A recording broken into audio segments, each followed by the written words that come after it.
नमस्कार, आप देख रहे हैं फर्स्ट छत्तीसगढ़ न्यूज और मैं आपके साथ तिया चौहान। जांजगीर से इस वक्त एक आस्था और श्रद्धा से ओतप्रोत दृश्य सामने आया है, जहां हसदेव नदी तट पर छठ पर्व की छठा देखते ही बन रही थी। इस पावन अवसर पर हजारों की संख्या में श्रद्धालु महिलाएं और परिवारजन घाट पर एकत्र हुए और बड़ी धूमधाम के साथ सूर्य उपासना की। सुबह के समय से ही घाट पर छठी मैया के गीतों की गूंज सुनाई देने लगी थी। केरवा जे फरेला घेगवा के नीचे जैसे लोक गीतों की मधुर धुनों ने माहौल को भक्तिमय बना दिया था। सिर पर पूजा की टोकरी लिए महिलाएं साफ सुथरे पारंपरिक वस्त्रों में सजी नदी में उतरकर उगते सूर्य को अर्घ्य अर्पित कर अपने परिवार की सुख शांति और समृद्धि की कामना कर रही थीं। पूरे हसदेव घाट पर दीपों की रोशनी और फल फूलों की खुशबू से वातावरण अलौकिक हो उठा। बच्चों से लेकर बुजुर्गों तक सभी के चेहरों पर आस्था और उत्साह झलक रहा था। छठी मैया की जयकारों से पूरा घाट गुंजायमान रहा। इस दौरान प्रशासन और नगर पालिका द्वारा सुरक्षा और स्वच्छता के पुख्ता इंतजाम किए गए थे। घाटों की साफ सफाई, रोशनी की व्यवस्था और श्रद्धालुओं के लिए सुरक्षा के विशेष प्रबंध किए गए। छठ महापर्व की यह तस्वीर केवल धार्मिक आस्था का प्रतीक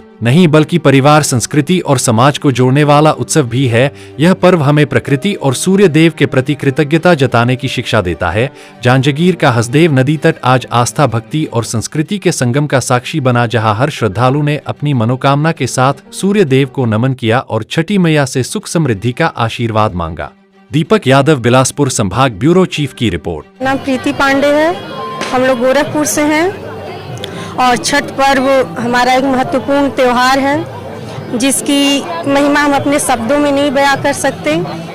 3 दिन का पर्व होता है और बहुत कठिन व्रत होता है। ये एक दिन नहाए खाए होता है, दूसरे दिन सुहागिनें पूरा दिन निराजल व्रत रहती हैं। शाम को अपनी परंपरा के हिसाब से कोई लौकी चावल खाता है, कोई खीर रोटी खाता है, कोई सिर्फ खीर खाता है और उसके बाद पूरे 24 घंटे तक पूरा दिन निराजल व्रत रहते हैं। शाम को अर्घ्य देते हैं, फिर निराजल रह के ही सुबह का अर्घ्य देते हैं और इसका प्रसाद भी मतलब बहुत साफ सफाई से बनाया जाता है। सबके बस की ये व्रत नहीं रहता है कि हर कोई इसको कर ले। इसके लिए बहुत त्याग और तपस्या की जरूरत रहती है और इसका सबसे महत्वपूर्ण प्रसाद होता है ठेकुआ, जो हमारे बिहार का, यूपी का मतलब बहुत पवित्र प्रसाद माना जाता है।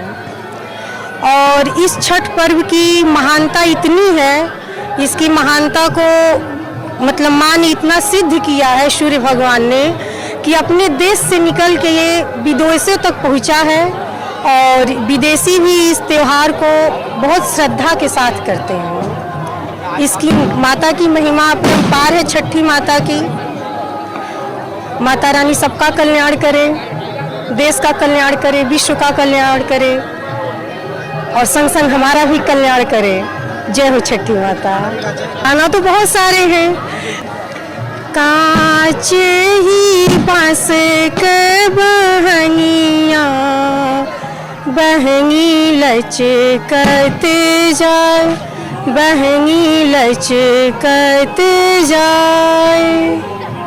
ये सबसे सिंपल गाना है जो किसी को भी नहीं आता है गुनगुनाने, वो भी ये गाना गुनगुना लेता है। Thank you.